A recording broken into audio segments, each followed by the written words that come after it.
Je ne suis pas un spécialiste du budget, ni du débat d'orientation budgétaire, mais puisque les affaires de la cité nous concernent tous, je voudrais simplement faire quelques remarques et poser certaines questions.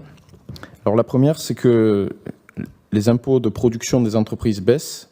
Vous avez dit 10 milliards au niveau national, donc cela représente un gain de 10 millions pour les entreprises du territoire.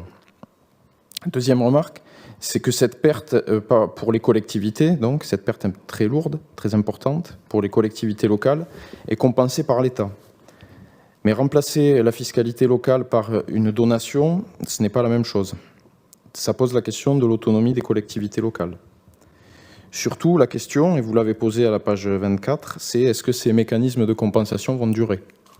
Ça nous paraît une question cruciale. Troisièmement, ces baisses d'impôts, elles ne sont pas liées à des conditionnalités écologiques et sociales.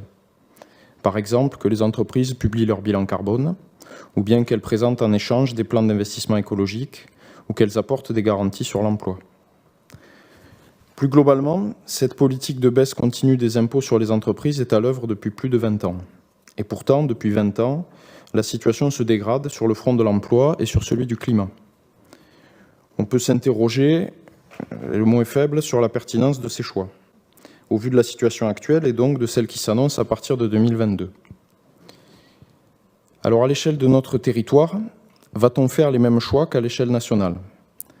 Va-t-on atterrir, c'est-à-dire faire des choix politiques et budgétaires centrés sur les besoins essentiels, l'alimentation et l'agriculture, la santé, la préservation de l'environnement, l'emploi local?